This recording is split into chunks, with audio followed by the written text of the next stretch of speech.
प्रभु, जब कुछ करने का समय था तब आप अपने निर्धारित कार्यों को भूलकर इन अनिष्टकारी घटनाओं के प्रति उदासीन रहे। और अब इसका परिणाम केवल आपको नहीं बल्कि सारे संसार को झेलना पड़ेगा। यही होता है जब एक अयोग्य राजा राज सिंहासन पर रूढ़ हो जाता है और उनके भूलों का मूल्य सारी प्रजा को चुकाना पड़ता है। प्रभु,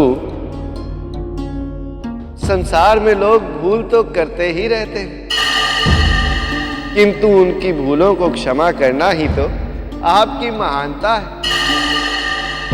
प्रभु, देवराज इंद्र की ओर से मैं आपसे क्षमा मांगता हूं।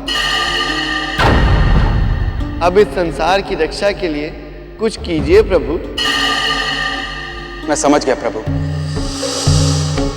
कि मुझसे भूल हुई है।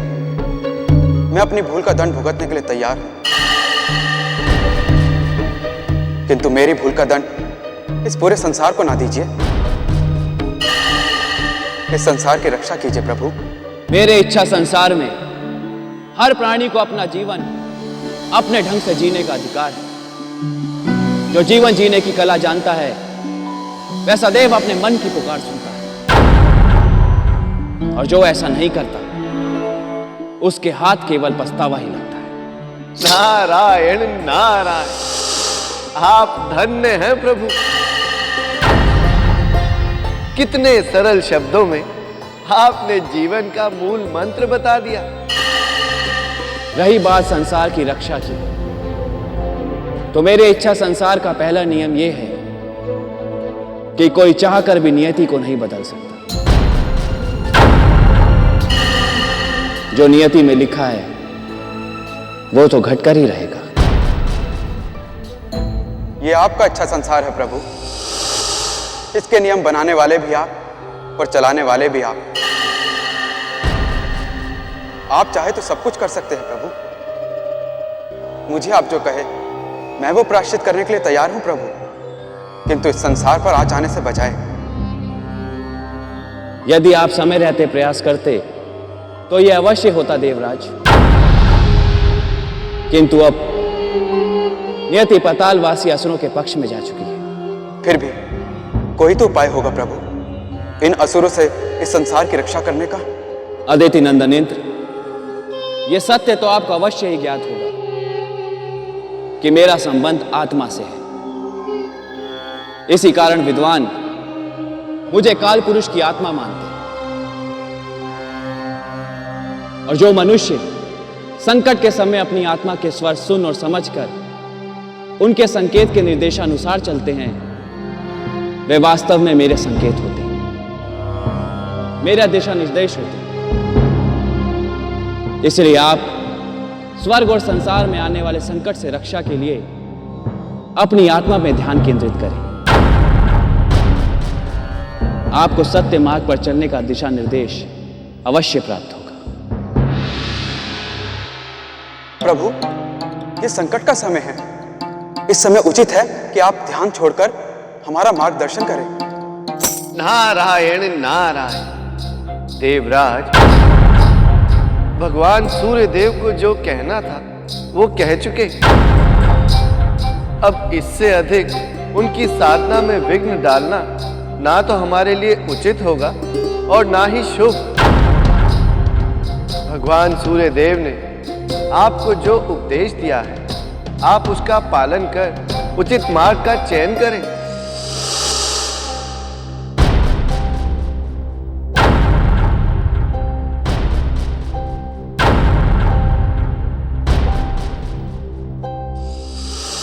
देवऋषि, मुझे अपनी आत्मा का स्वर सुनाई नहीं दे रहा।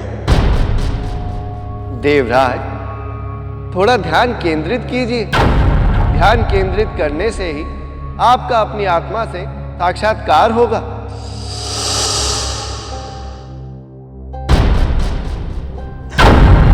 मुझे कोई मार्ग नहीं सूझ रहा देवऋषि। नारायण नारायण, इसका अर्थ तो ये हुआ कि आपकी भूल का परिणाम पूरे संसार को भोगना होगा।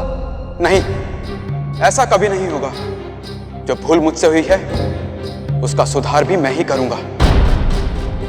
किंतु वो कैसे देवराज? मैं संसार को दिखा दूंगा कि पराक्रम और साहस से नियति को बदला जा सकता है। मैं पाताल लोक जाकर सारे असुरों का विनाश कर दूंगा।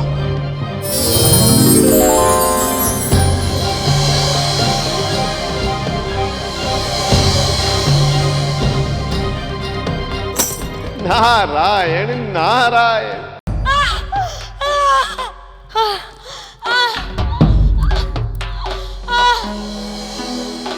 दैत्य गुरु शुक्राचार्य ने बिल्कुल सत्य कहा था। असुर महारानी का मुश्किल प्रहार सहकर भी उसका गर्भस्थ बालक जीवित रहा।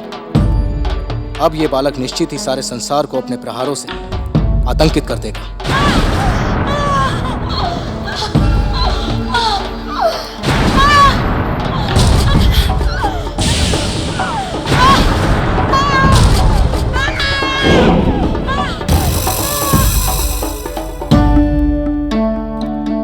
जीजाश्री, होने वाले शुभ कार्य के लिए मेरी ओर से बधाई स्वीकार कीजिए।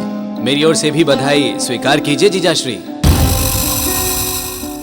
पाताल राज विप्रचति, आपके पुत्र के जन्म के अवसर पर हम सब अत्यंत प्रसन्न हैं, किंतु कुछ लोग ऐसे भी हैं जो इस अवसर से अत्यंत दुखी हो रहे हैं। आपका संकेत देवताओं की ओर है। ठीक समझा है आपने। आपके पुत्र का जन्म उनके लिए संकट की चेतावनी के समान है, और ये स्वार्थी देवता इस संकट से बचने के लिए कुछ भी कर सकते हैं। क्या कर सकते हैं वो?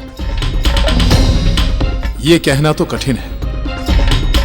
आप बस इतना समझ लीजिए कि दुष्ट और स्वार्थी देवता अपने स्वार्थ के लिए किसी भी हद तक गिर सकते हैं। आपको केवल सावधान रहना है असुरराज, विशेष रूप से देवताओं के राजा इंद्र से।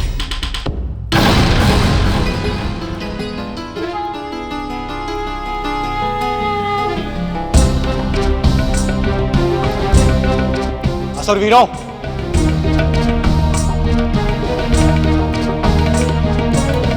दैत्य गुरु शुक्राचार्य ने हमें संकेत दिया है कि हमारी इस प्रसन्नता की घड़ी में कुछ लोग हमारा अनिष्ट करने का प्रयास कर सकते हैं। कौन लोग हैं महाराज? इसमें इतना साहस है कि हमारे असुर वीरों से युद्ध मोल ले। दुष्ट और स्वार्थी देवता, और विशेष रूप से उनका राजा इंद्र। इंद्र हो या चंद्र, हमारे असुर वीरों के सामने कोई टिक नहीं सकता महाराज। फिर भी हमें सावधान रहना आवश्यक है। पाताल लोक के सभी मार्गों पर सुरक्षा प्रबंध कड़े कर दो और अपने असुर सैनिकों को निर्देश दे दो देवताओं के आगमन पर कड़ी दृष्टि रखें। आप चिंता न करें महाराज, मैं ऐसी सुरक्षा व्यवस्था का प्रबंध करूंगा कि मनुष्य देव तो क्या, एक मच्छर भी हमारी आज्ञा के बिना पाताल लोक में नहीं घुस सकेगा। अब आज्ञा दीजिए महाराज, चलो।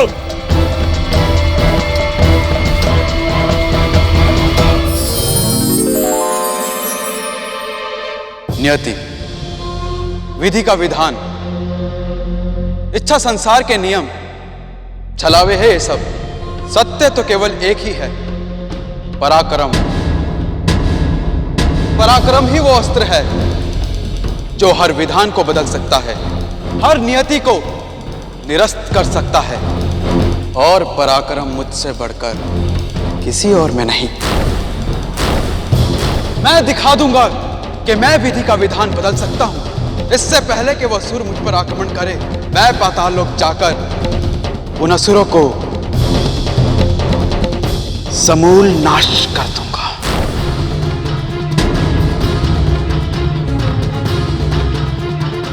क्यों ना मैं अपने साथ देव साथियों और देव सेना को भी बुला लूं, किंतु मुझे उनकी क्या आवश्यकता? असुरराज पुलोमान का वध करने के समय मैं अकेला ही तो था। अकेले ही मैंने उसे यमराज के पास पहुंचा दिया था। तो फिर आज मुझे इनकी क्या आवश्यकता? मेरी इस वरदानी और विजयी शक्ति के आगे इन पाताल लोक के असुरों की क्या बिसात? मैं अकेला ही जाऊंगा। ओम सूर्य नारायणाय नमः। ओम सूर्य नारायणाय नमः।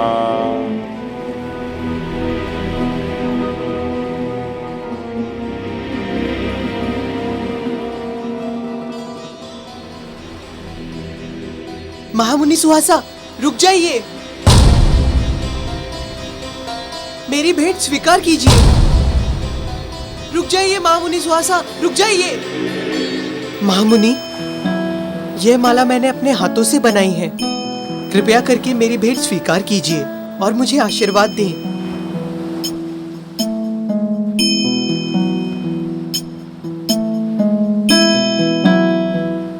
सदा सुखी रहो। बालक, तुम कौन हो? मेरा नाम यज्ञदत्त है महामुनि। तू मुझे जानता है? हाँ, आप महामुनि सुहासा हैं, जिनके आशीर्वाद से मनुष्य का जीवन सफल हो जाता है। तब तो तू मुझे नहीं जानता बालक। मेरा नाम सुवासा नहीं, दुर्वासा है। संसार चाहे कुछ भी कहे, मेरे लिए तो आप महामुनि सुहासा ही हैं, क्योंकि मैं जानता हूँ यदि आप क्रोध में आकर किसी को श्राप भी देते हैं तो आप संसार का कल्याण ही करते हैं। और ये महामुनि कि आपके श्राप से पापियों का उद्धार होता है, भटके हुए को राह मिलती है और निराश मनों में आशा का संचार होता है। ये सब तुझसे किसने कहा? मेरे पिता ने। अच्छा, कौन है तेरे पिता? अब वो नहीं रहे। कुछ ही दिन पहले उनका स्वर्गवास हो गया। हमें छोड़ के जाने से पहले उन्होंने मुझे एक पाठ सिखाया था। पुत्र यज्ञदत्त, मेरे जाने का समय आ गया है। जाने के पहले मैं एक बात तुम्हें बताना चाहता हूँ। जी पिताश्री। यदि जीवन में कभी किसी कठिनाई में घिर जाओ तो किसी ऋषि मुनि की शरण में जाकर उनसे याचना करना। वे तुम्हारी समस्या का निश्चय ही समाधान करेंगे। ऋषि मुनि ही क्यों पिताश्री? ऋषि मुनि वास्तव में भगवान के प्रतिनिधि एवं प्रतिरूप होते हैं। उनका सच्चा आशीर्वाद कभी व्यर्थ नहीं जा।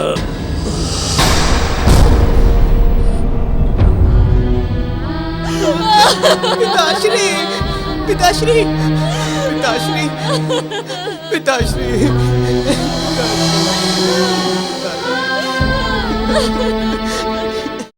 मेरे पिता को जब भी समय मिलता वे हमें आपकी कहानियां सुनाया करते। अब मुझे ये बता कि तेरे जीवन में समस्या क्या है? तू किस बाधा को दूर करने के लिए मुझसे आशीर्वाद लेने आया है? महामुनि, जब से मेरे पिताजी का स्वर्गवास हुआ है उनके दुख में मेरी माँ अस्वस्थ रहती है। मुझे तो कुछ समझ में नहीं आ रहा मैं क्या करूं। वत्स यज्ञदत्त, नियति ने तेरे पिता को तुझसे दूर कर दिया है, किंतु तू माता से कभी दूर नहीं होगा। माता का आंचल सदा तेरे जीवन में सुगंध बिखेरता रहेगा। जा, तेरी माता स्वस्थ हो जाएगी। अरे अरे, उठ जा बेटा, उठ।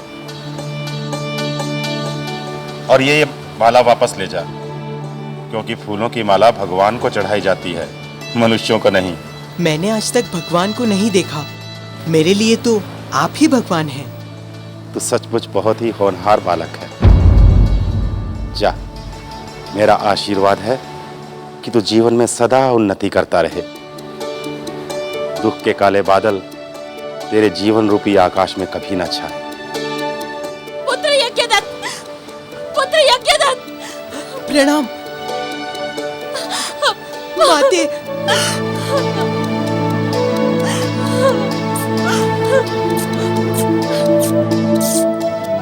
मेरा बच्चा।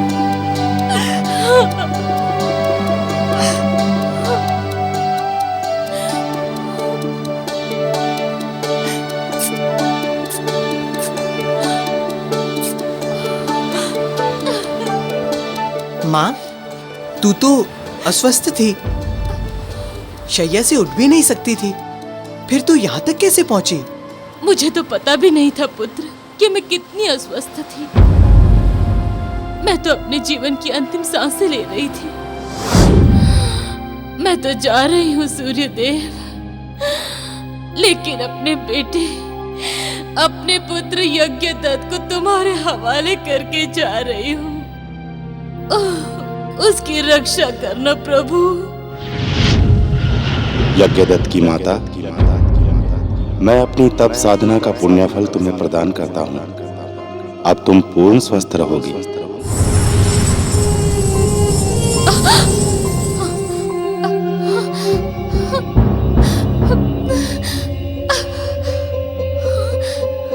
अरे, मैं तो पूर्ण रूप से स्वस्थ हो गई।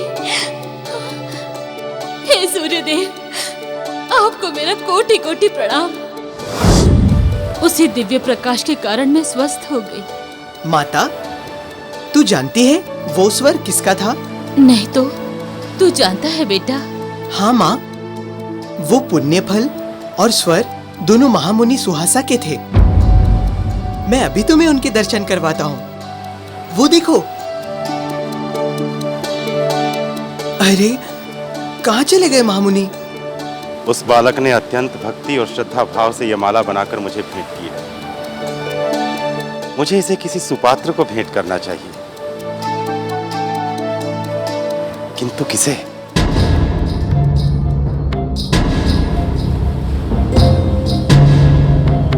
यदि मुझे अपना वर्चस्व बचाकर रखना है तो मुझे पातालवासी असुरों का नाश करना ही होगा। किंतु ना जाने क्यों सूर्यदेव मुझे नियति का बहाना बनाकर मेरा कर्म करने से रोकने का प्रयास कर रहे थे। किंतु मैं दिखा दूंगा कि मैं भी नियति को बदल सकता हूं। मुझे दिखाना ही होगा कि नियति महान है या फिर मेरा पराक्रम। देवराज इंद्र,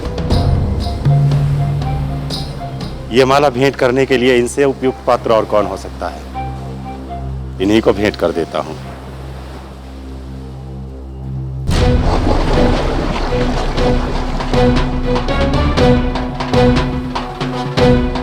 ये शुक्राचार्य का साथ पाकर ना जाने असुर स्वयं को क्या समझने लगे हैं।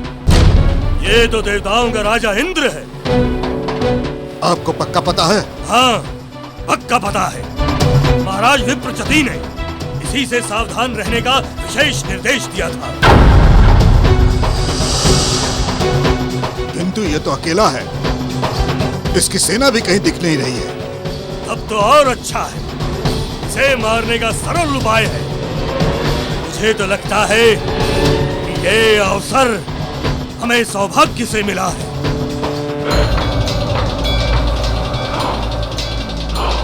पुत्रेंद्र। महामुनि दुर्वासा, आप यहाँ पर क्या कर रहे हैं? यही प्रश्न तो मुझे आपसे पूछना चाहिए देवराज इंद्र, कि आप यहाँ पृथ्वीलोक में क्या कर रहे हैं? कहाँ जा रहे हैं आप? कुछ आवश्यक कार्य से जा रहा था। क्षमा करें, मेरे पास समय कम है। मैं आपसे फिर भेंट करता हूँ।